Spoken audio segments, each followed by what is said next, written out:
Good morning children, welcome to the sun public school talk online class है। आज हम class first Hindi व्याकरण का चैप्टर फर्स्ट रीड करेंगे। तो आज हम ग्रामर यानी व्याकरण की बुक रीड करेंगे। तो चैप्टर फर्स्ट यानी भाषा, लैंग्वेज। तो भाषा के बारे में जानेंगे कि भाषा क्या है। तो आज हम चैप्टर फर्स्ट यानी पेज नंबर 5 में भाषा के बारे में रीड करेंगे। तो चिल्ड्रंस, आपको मेरे साथ ये चैप्टर फर्स्ट यानी पेज नंबर 5 अच्छे से रीड करना है यानी समझना है। हम जो भी बोलते हैं या लिखते हैं भाषा है। तो भाषा क्या है, यानी हम अपनी भाषा दूसरे को समझाते हैं, यानी जो भी बोलते हैं या लिखकर उनको समझाते हैं। तो यह क्या है, भाषा है। मेहमान के आने पर प्रणाम करना भाषा है, यानी आपके घर पे कोई मेहमान आ रहा है तो आप उनको नमस्कार यानी प्रणाम कर रहे हैं। तो यह क्या है, भाषा है, क्योंकि आप मुंह से बोलेंगे कि नमस्ते प्रणाम, तो यह भाषा है। माता के पास चुपचाप खड़े रहना भाषा नहीं है। अपनी मम्मी के पास यानी अपनी माता के पास चुपचाप खड़े रहना, यानी हम कुछ बोलेंगे नहीं तो अपनी भाषा यानी अपन कैसे समझाएंगे, तो यह भाषा नहीं है। कक्षा में पुस्तक पढ़ना भाषा है, यानी कक्षा में हम बुक रीड करते हैं तो यह भी भाषा यानी बोलकर रीड करते हैं। परिभाषा, बोलकर या लिखकर दूसरों तक अपने विचार पहुंचाना तथा दूसरों के विचारों को स्वयं समझना भाषा कहलाता है। यानी भाषा बोलकर या लिखकर, हम अपनी भाषा बोलकर या लिखकर समझाते हैं, दूसरों तक अपने विचार पहुंचाना तथा दूसरे के विचारों को स्वयं समझना। या लिखकर या बोलकर दूसरे के विचार सुनकर उनको समझते हैं तो यह भाषा कहलाता है। भाषा को व्यक्त करना, यानी भाषा को इस प्रकार भी व्यक्त किया जा सकता है। यानी भाषा को व्यक्त करने के 3 अंग हैं। भाषा को मतलब व्यक्त यानी उनको बोलने के 3 अंग, यानी व्यक्त करने के, अपनी बात प्रकट करने के 3 प्रमुख अंग है।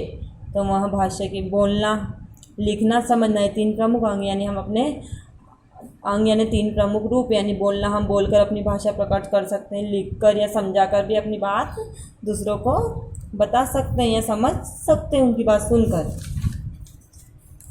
क बोलना, ख लिखना और समझना। तो भाषा के 3 रूप है, बोलना, लिखना, समझना। यानी इसके 2 प्रमुख रूप होते हैं, मौखिक और लिखित।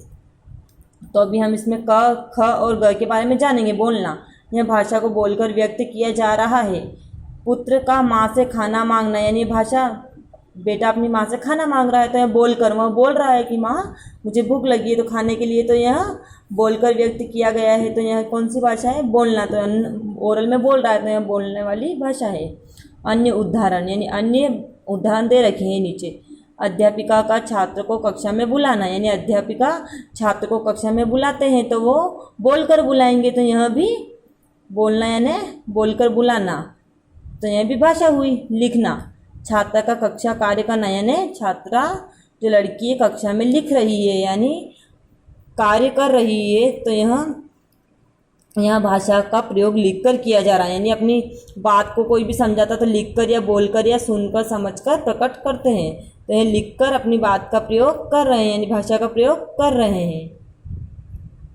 अन्य उदाहरण, माता का पत्र लिखना, यानी उसकी माँ या अपनी माता पत्र लिखती है तो यहाँ भी लिखकर अपनी भाषा को प्रकट कर रहे हैं, यानी अपने भाव को व्यक्त कर रहे हैं। समझाना, माता द्वारा पुत्री को समझाना, यानी माता द्वारा अपनी लड़की यानी अपनी बेटी को समझाना, पुत्री को समझाना। यह भाषा के माध्यम से विचारों को समझा जा रहा है, यानी भाषा के माध्यम से विचारों को समझा जा रहा है।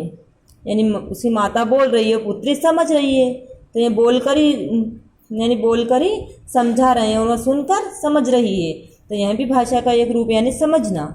अन्य उदाहरण, कक्षा में अध्यापिका से पाठ समझना, यानी हम अध्यापिका से कुछ लेसन पढ़ाते हैं यानी पाठ पढ़ाते हैं, वो समझ में नहीं आता तो हम अच्छे से उसको समझते हैं या मैम बोलकर हमको रीड करवाते हैं, तो यह भी पाठ समझना, यह भी भाषा है।